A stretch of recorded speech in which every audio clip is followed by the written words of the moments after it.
بسم اللہ الرحمن الرحیم قل لا اقول لکم عندی خزائن اللہ۔ اے محبوب آپ ان سے کہہ دیجئے کہ میں تم سے یہ نہیں کہتا کہ میرے پاس اللہ کے خزانے ہیں، ولا اعلم الغیب، اور میں تم سے یہ بھی نہیں کہتا کہ میں از خود غیب کے علم کو جانتا ہوں، ولا اقول لکم انی ملک، اور میں تم سے یہ بھی نہیں کہتا کہ میں کوئی فرشتہ ہوں۔ اصل میں اللہ تعالیٰ یہ بیان آپ صلی اللہ تعالیٰ علیہ وسلم سے دلوا رہے ہیں کفار مکہ کو، کیونکہ کفار مکہ کے نزدیک زندگی فقط یہی دنیاوی زندگی تھی۔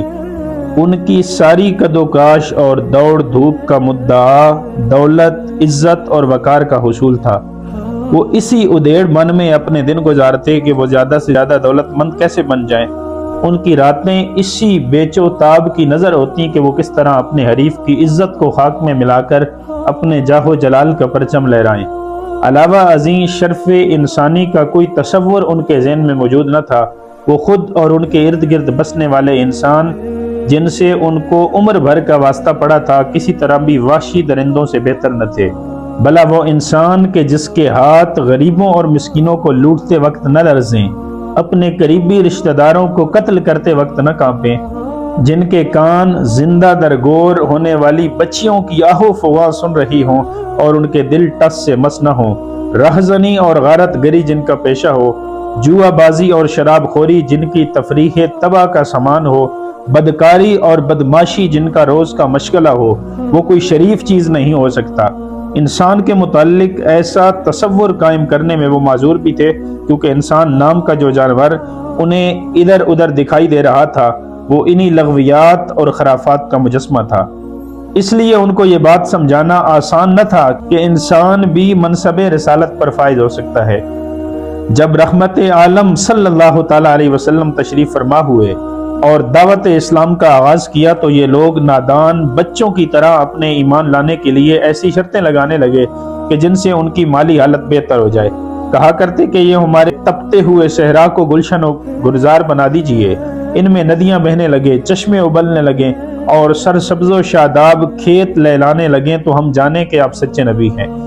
کبھی کہتے کہ آپ پر ایمان لانے سے ہمیں کیا فائدہ ہوگا، کبھی کہتے کہ اگر ہماری معاشی بدحالی جوں کی توں ہی رہے گی تو پھر آپ کو نبی ماننے سے ہمیں کیا فائدہ ہوگا، اور کبھی کہتے کہ اگر آپ یہ نہیں کرتے تو اتنا ضرور کیجئے کہ ہمیں بتا دیا کرو کہ اس سال فلاں جنس کا بھاؤ جڑ جائے گا تاکہ ہم اس کا ذخیرہ کر لیا کریں، اور جب نرخ تیز ہو جائے تو اس کو بیچ کر ہم نفع کمائیں، یا ہماری چوری ہو جائے تو چور کا سراغ بتا دیں۔ لیکن یہ چیزیں بھی آپ نہیں کرتے تو پھر ہم خواہ مخواہ اپنا آبائی مذہب چھوڑ کر کیوں اپنے آپ کو بدنام اور بے آرام کریں۔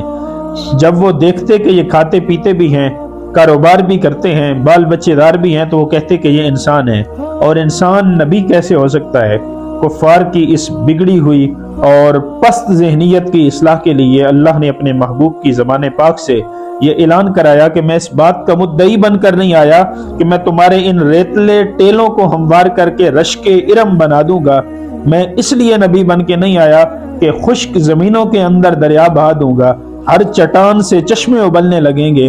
میں تمہاری مادی خواہشات کی تکمیل کے لیے نہیں بھیجا گیا، بلکہ میں تو تمہیں اللہ سے ملانے آیا ہوں، تمہارے ویران دلوں کو بسانے آیا ہوں، میں تو تمہارے گلستان حیات میں نیکی، تقوی، پاکیزگی اور خوش اخلاقی کے سدا بہار پھول کھلانے آیا ہوں۔ مجھے اس لیے تو مبعوث نہیں کیا گیا کہ میں تمہیں چنے، جو اور کھجور اور انگور کے بھاؤ بتاؤں، بلکہ مجھے تو اعمال حسنہ کی جنس سے تمہیں آشنا کرنے کے لیے بھیجا گیا ہے، جن کی قدر و قیمت بازار محشر میں اتنی زیادہ ہوگی کہ جس کا تم اب تصور بھی نہیں کر سکتے۔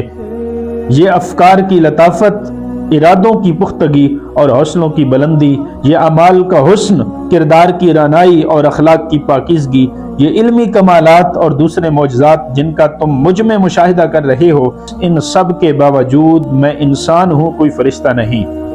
اور فرشتہ تو انسان کامل کی گرد رہ کو بھی نہیں پہنچ سکتا۔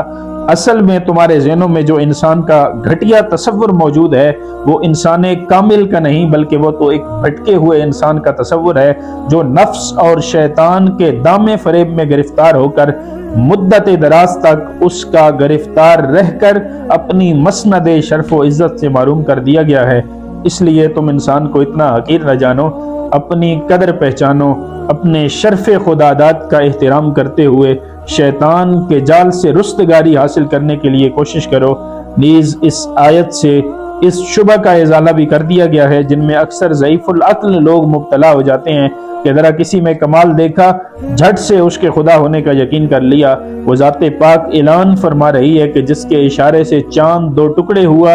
ڈوبا ہوا سورج پھر لوٹ آیا، کہ میں خدا ہونے کا دعویٰ نہیں کرتا۔ میں یہ نہیں کہتا کہ اللہ کی قدرت کے سارے خزانے میرے قبضے میں ہے، میرا یہ قطعاً دعویٰ نہیں ہے، بلکہ میرا اگر کوئی دعویٰ ہے تو وہ فقط اور فقط صرف اتنا ہے کہ ان اتبع